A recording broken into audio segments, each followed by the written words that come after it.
What we got here is a RedRock Attack stubby bumper for our Jeep Gladiator. This is from Extreme Terrain.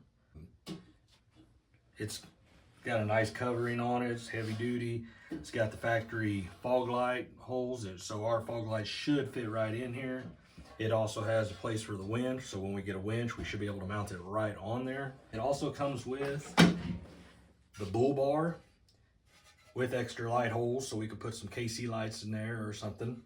We also went ahead and purchased some D-rings for it, since the Mojave is orange accents, so we're hoping it'll match up. These come off of Amazon. They say the installation's about 2 hours.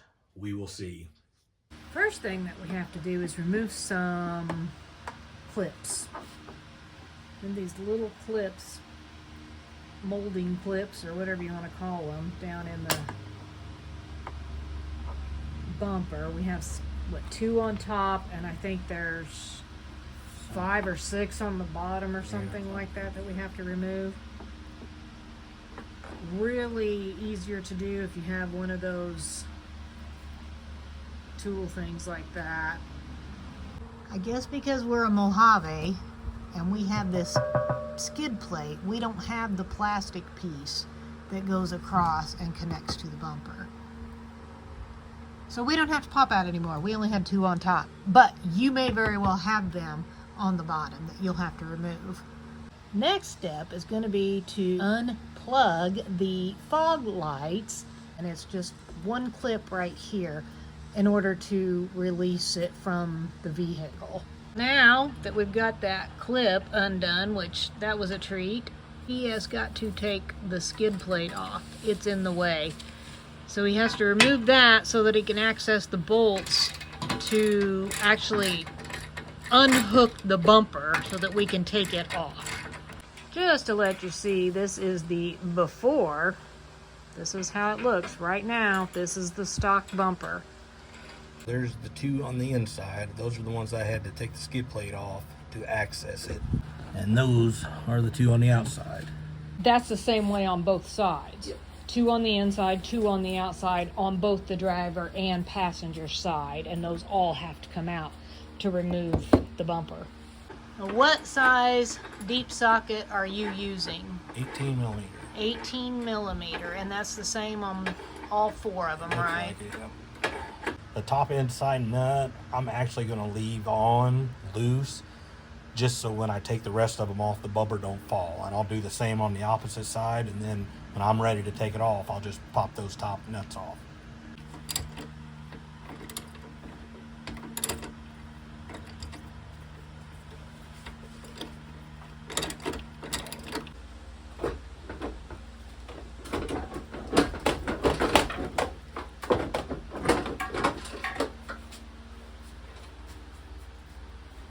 Should be these 4 10 millimeter bolts.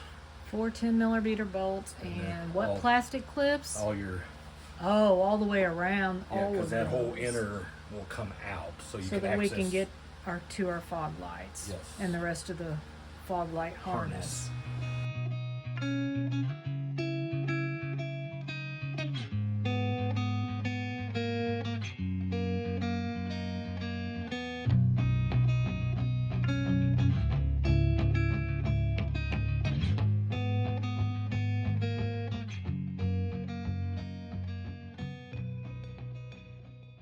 Okay, there's 13 millimeter nuts in here. It looks like there's 1, 2, 3, 4, 5, 6, 7, 8. Looks like there's 8 of them to take this inner side, metal out. Because why? Because the wiring harness for your fog lights is actually underneath that. So what we're going to do, we're going to take these bolts out, the rest of them, and then we're going to take unplug the fog lights, take them out, and then lift this out, and then the wire harness should run all the way across.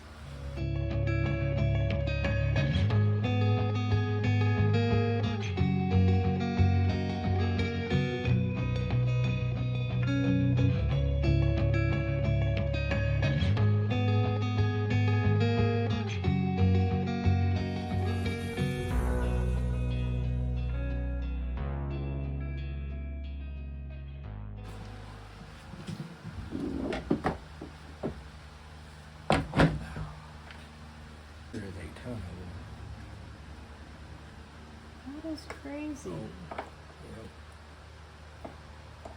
I do not recall them saying anything about having to do there's that. no, because there it is right there. And it's clipped all the way across underneath. We cheated. We did not want to take out these 50 million, a little bit of an exaggeration, 45 million bolts that are on this bumper just to get this harness out. So I could easily pop the clips over here.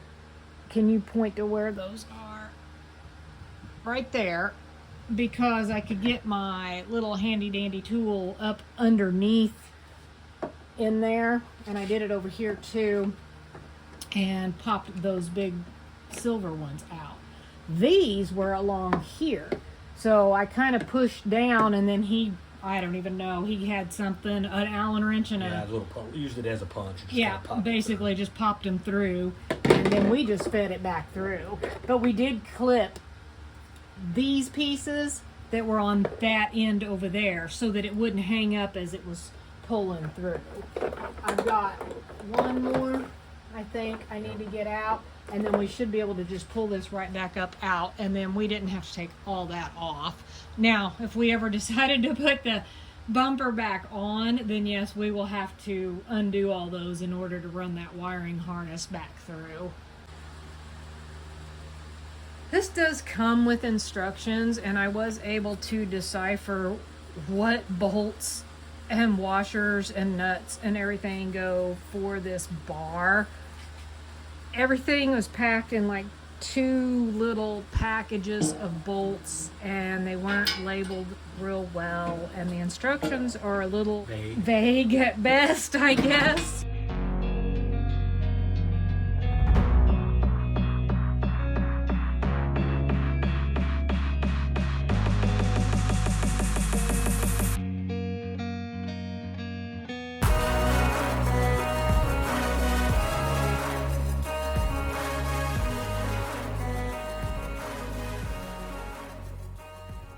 When you go to put on the fog lights, if you have the halogens, this should be a direct fit. We do not, we have the LED. So they actually send this little adapter bracket for it right there. So you put the light on, those 2 holes line up fine. This one here, slide it in like that, and then we'll bolt those. Because if you don't have that bracket in there for the LEDs, obviously this is not going to work. So you need that bracket so that it'll mount up. I'm going to add a little bit of circumference to these holes because the bolts that they give you will not go through these holes. And those are the ones to hold the it's got to have a nut on the back on. side. So yeah, they won't go through, and it don't look like it'll go through on any of them. So I'm going to get a drill bit that's small and try to waller them out.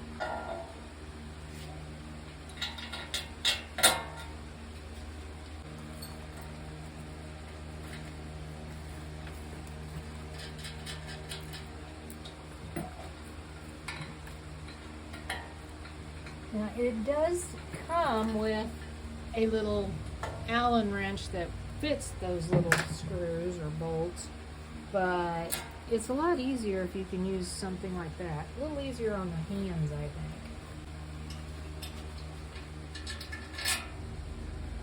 Yeah, that's... I don't know if I'm going to be able to get my fingers in there. Put it in there. Okay. Like that. I hope I had it lined up.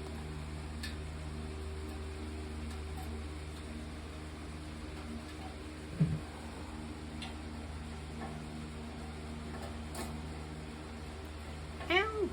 Okay. Oh, shoot. Sorry. My finger.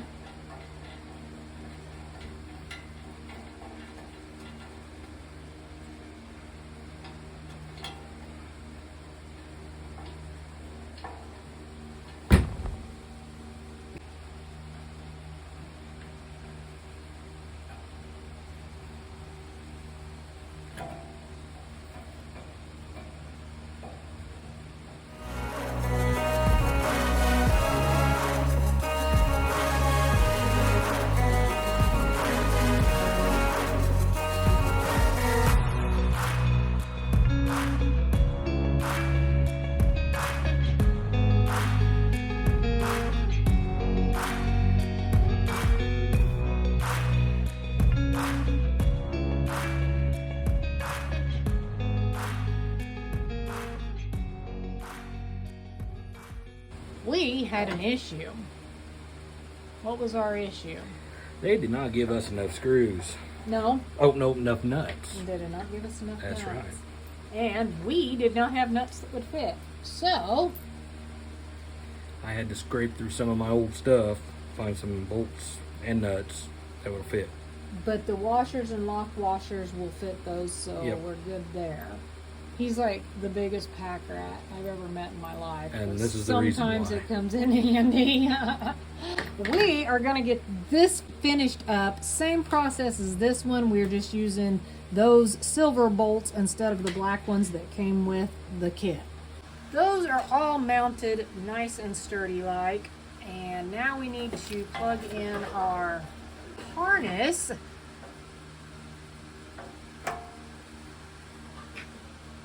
I'm a little concerned with this actually reaching where it needs to plug in on the Jeep.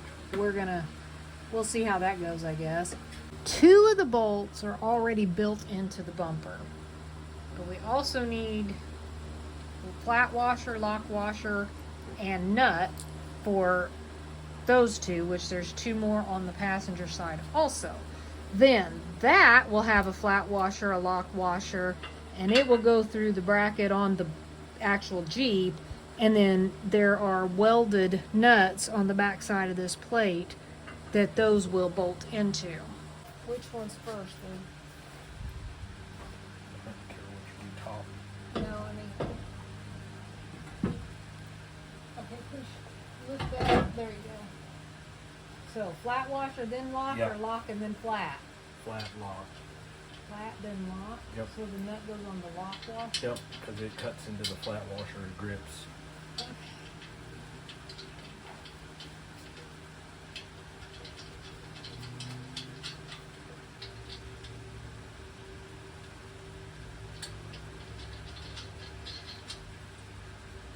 Okay. So before we do anything, let's make sure this harness is going to reach before we tighten things down and stuff.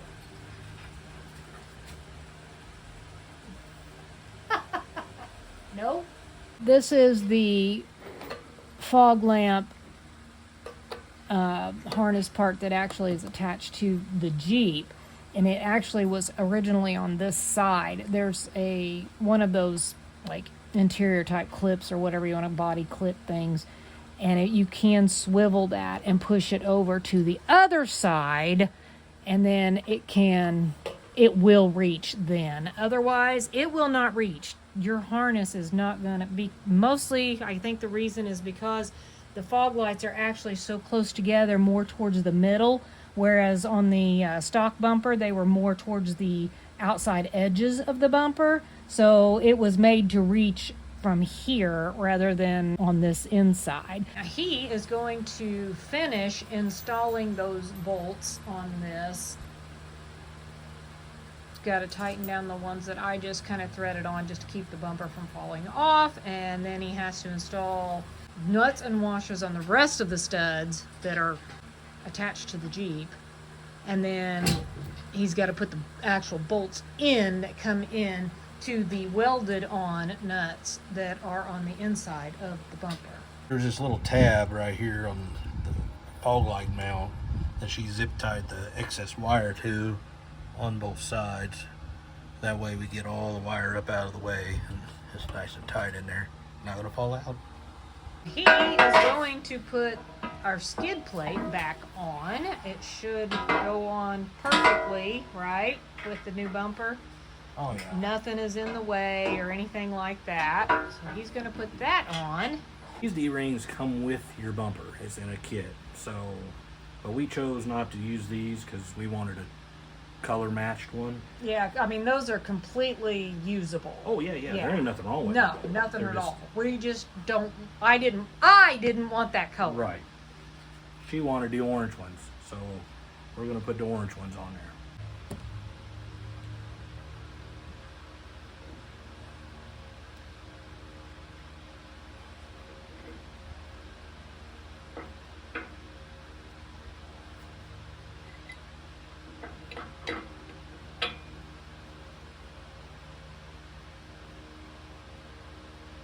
You might have to use the thinner washers.